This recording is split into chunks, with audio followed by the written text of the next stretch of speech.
अस्सलाम वालेकुम व्यूअर्स, आप देख रहे हैं वेज में इफ्तिखार चौधरी। दोस्तों, अगर आप मेरे चैनल पे नए हैं या अभी तक आपने मेरा चैनल सब्सक्राइब नहीं किया तो बराए मेहरबानी इसको सब्सक्राइब कर दें और बेल आइकन ज़रूर दबाया करें। आज हम बताएंगे दयामर बादशाह डैम के मतलब यहाँ यानी किस साइट पे कौन सी साइट्स हैं।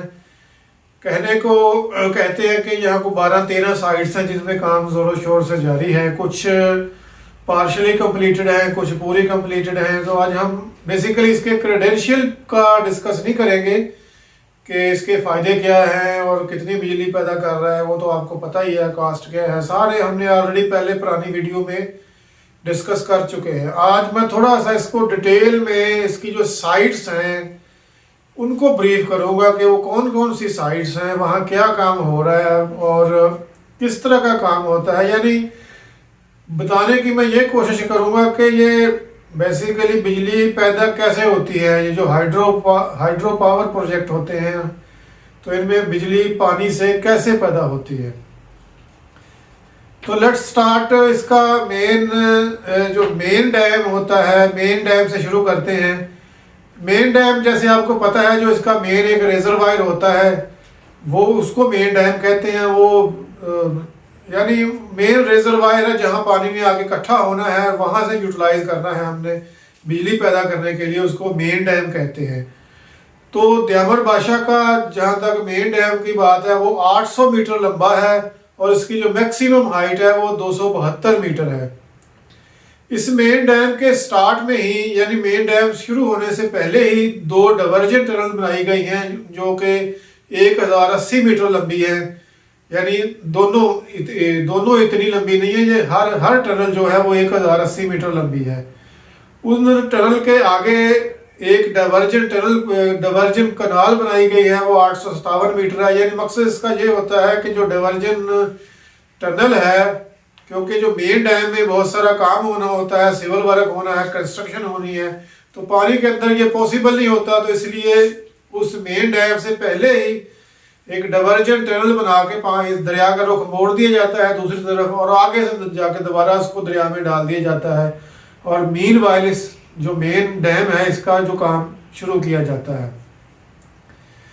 तो ये मेन डैम के स्टार्ट पे एक कोफर डैम बनाया गया है, यानी अप स्ट्रीम में कोफर डैम है और एक डाउन स्ट्रीम में कोफर डैम है।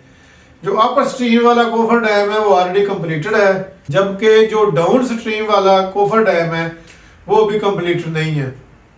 मकसद सिर्फ ये होता है कि जो अपर स्ट्रीम का कोफर डैम है वो पानी को रोकता है आगे मेन डैम से आने में, और जो डाउन स्ट्रीम वाला कोफर डैम होता है वो जब पानी ने दोबारा जाकर दरिया में गिरना होता तो वापस ना आ जाए कहीं, इसलिए वो एक डाउन स्ट्रीम पे भी कोफर डैम बनाया जाता है। दूसरा, इसके बाद इसकी जो दूसरी साइट है या जो आनी है, अभी तो इस पे काम नहीं शुरू हुआ है, वो स्पिलवेज है। यानी 9 गेटेड स्पिलवे बनने हैं यहाँ। दूसरे अल्फाज में अब ये कह लें कि 9 स्पिलवे बनेंगे और जो उनके साथ गेट लगाए जाएंगे वो 16.5 और 15 मीटर उनके डायमेंशन है। यानी वो चौड़े 16.5 मीटर होंगे और ऊंचे 15 मीटर होंगे। ये स्पिलवे के साथ गेट क्यों लगाए जाते हैं? जैसे आपको पता है कि स्पिलवे तो इसीलिए लगाया जाता है कि जब पानी एक डिजायर्ड लेवल पे आ जाता है तो वहाँ से वो जो पानी टरबाइनों की तरफ चला जाता है, और सम टाइम अगर पानी इससे थोड़ा सा भी ज़्यादा आ जाए तो वो ऑटोमेटिकली स्पिलवे से नीचे आ जाता है, अगर यानी दरिया में चला जाता है। तो वो एक ज़्यादा प्रॉब्लमेटिक नहीं बनता। जो गेट बनाए जाते हैं वो बेसिकली एमरजेंसी के लिए बनाए जाते हैं कि सम टाइम कुछ फ्लड आ गया या सडनली बहुत ज़्यादा पानी आ गया तो वो जो कि हेड रेस है वो उसको संभाल नहीं पाएंगी ना, तो इसलिए फिर वो गेट खोल दिए जाते हैं स्पिलवे के साथ। तो जितना वो ज़्यादा पानी होता है वो गेटों के साथ निकाला जा सकता है। यानी ये एक एमरजेंसी के लिए बनाए जाते हैं कि आप जब मर्जी रिजर्वायर को आप उसको पानी जितना चाहे निकाल सकते हैं। तीसरा इसका जो साइट्स बननी है वो डैम का रिजर्वायर है। यानी ये डैम रिजर्वायर बेसिकली ये मेन डैम ही होता है जहां इसने पूरा पानी इकट्ठा होना है। ये जो दयामर बादशाह का डैम का जो रिजर्वायर होगा ये कोई 1160 मीटर इसकी मैक्सिमम हाइट होगी और जो मिनिमम है वो 1060 मीटर होगी।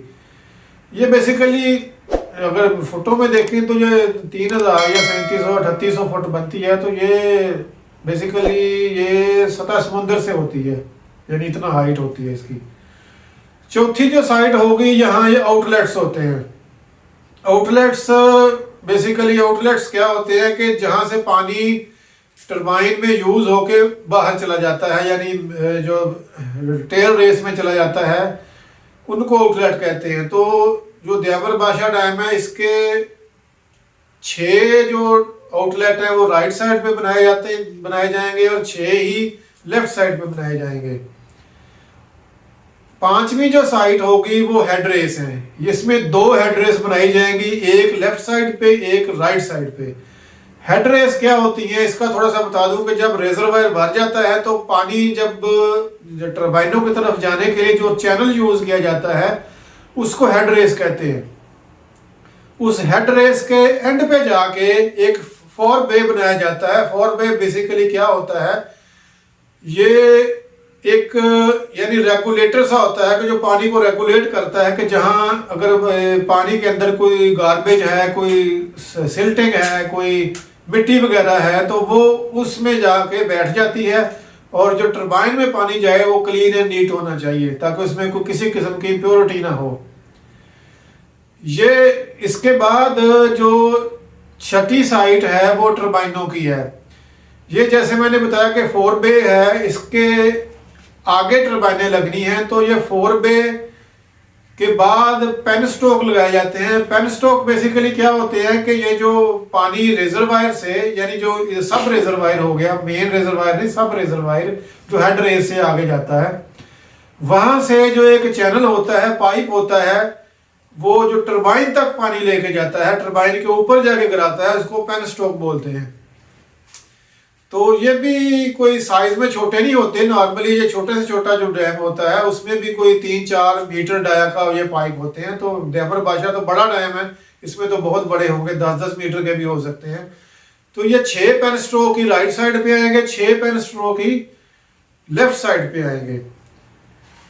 उसके बाद आप चले जाए कि टरबाइनों में, टरबाइन हर पेन स्ट्रोक के आगे टरबाइन लगाई जाती है।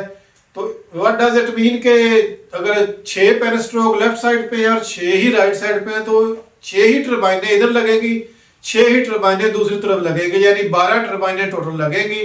और इन टरबाइनों के ऊपर जनरेटर लगाए जाते हैं।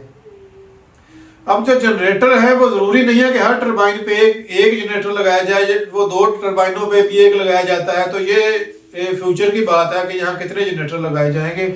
जो टरबाइन से जब टरबाइन घूमेगी, स्पिन करेगी पानी के प्रेशर से, तो जो जनरेटर बिजली पैदा करेंगे उनकी बात हो रही है। उसके बाद ये जनरेटर के ऊपर पावर हाउस लगाए जाते हैं। पावर हाउस, ये 2 ही पावर हाउस बनाए जाएंगे, एक राइट साइड पे बनाया जाएगा, एक लेफ्ट साइड पे बनाया जाएगा। पावर हाउस, ये जनरेटर है उसके ऊपर पावर हाउस बनाया जाता है। पावर हाउस बेसिकली क्या होता है कि जब टरबाइन स्पिन करती है तो जनरेटर से बिजली पैदा होती है और वो पावर हाउस में जाके स्टोर हो जाती है। तो ये दो पावर हाउस बनाए जाएंगे, एक राइट पे एक लेफ्ट पे। उसके बाद आते हैं सब स्टेशन। ये सब स्टेशन भी एक राइट साइड पे बनाया जाएगा, एक लेफ्ट साइड पे बनाया जाएगा। ये सब स्टेशन क्या होता है कि जो बिजली पावर हाउस में बन के जमा हो रही होती है वो सब स्टेशन में आ जाती है। सब स्टेशन उसको रेगुलेट करता है, यानी जो बिजली पैदा हो रही होती है वो उसकी इंटेंसिटी जो है वो कभी ज्यादा होती है, कभी कम होती है, उसके वोल्टेज मेंटेन नहीं रहते। तो जो सब स्टेशन है इसमें वो ट्रांसफार्मर लगे होते हैं, बेशुमार ट्रांसफार्मर लगे होते हैं, एक चेन में लगे होते हैं। तो वो इसकी जो बिजली बन के आ रही होती है ना, उसके जो वोल्टेज होते हैं उसको रेगुलेट करते हैं। जैसे आपने देखा होगा कि फ्रिज वगैरह के आगे हम रेगुलेटर लगा लेते हैं ताकि कोई अगर वोल्टेज कम हो तो वो पूरे हो जाते हैं, वोल्टेज ज्यादा हो तो वो उसको स्टॉप कर लेता है। तो इसी तरह का ये सब स्टेशन काम करता है। ये 2 बनाए जाएंगे राइट और लेफ्ट पे एक एक। उसके बाद स्विच यार्ड बनाए जाएंगे। स्विच यार्ड ये एक ही हो सकता है, ये 2 भी हो सकते हैं, एक राइट पे और एक लेफ्ट पे। स्विच यार्ड बेसिकली क्या होता है, जैसे आप लोगों को याद होगा कि या देखा होगा कि जो ट्रेन होती है ना, एक ट्रेन का स्विच यार्ड होता है कि जो ट्रेन आ रही होती है तो कांटा बदल देते हैं, वो राइट को चली जाती है, लेफ्ट को चली जाती है, या किसी स्पेसिफिक ट्रैक पे चली जाती है। बिल्कुल इसी तरह इस पावर हाउस के यानी सब स्टेशन के आगे भी स्विच यार्ड बनाए जाते हैं कि वो मर्जी है आपको कि जो बिजली बन के आ रही है सब स्टेशन से, उसको आपने कौन सी वो ट्रांसमिशन लाइन पे डालना है या किसी सिटी की तरफ डाइवर्ट करना है, वो सब स्टेशन या स्विच यार्ड का काम करते हैं। तो स्विच यार्ड के आगे डेफिनेटली जैसे आपको पहले बताया कि ट्रांसमिशन लाइन ही होती हैं, ये एक भी हो सकती है, एक से ज़्यादा भी हो सकती है। ये इनकी की जो ग्राउंड मेकिंग का काम है ये भी साथ साथ जारी है और ऑलमोस्ट ये काफ़ी सारा कंप्लीट हो गया है।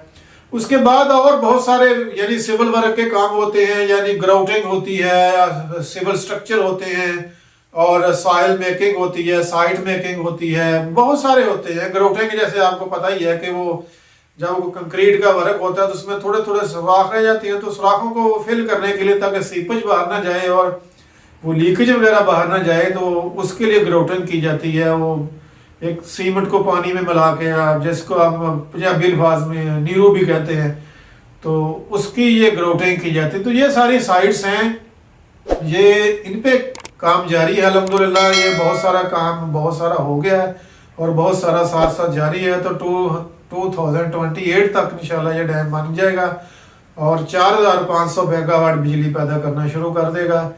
एंड पे आपको मैं एक दफ़ा फिर रिवाइज कर दूं कि यानी एक लमसम कैसे बनता है बिजली को। रिजर्वायर में आता है, रिजर्वायर से पानी हेड टेल में आता है, हेड टेल से जाके फोरबे में जाता है, फोरबे से पेन स्ट्रोक के थ्रू पानी नीचे टरबाइन के ऊपर गिराया जाता है, टरबाइन घूमती है और वो जो बिजली पैदा करती है वो जनरेटर में चली जाती है, जनरेटर बिजली पैदा करता है और वो इकट्ठी हो जाती है बिजली एक पावर हाउस के अंदर। पावर हाउस के आगे हमने सब स्टेशन बनाए होते हैं जो स्विच यार्ड के थ्रू ट्रांसमिशन लाइनों में बिजली को ट्रांसफर कर देते हैं। तो एंड पे आपसे अगेन गुजारिश है कि चैनल को सब्सक्राइब कर दें और बेल आइकन जरूर दबा दें। ओके, अल्लाह हाफिज़।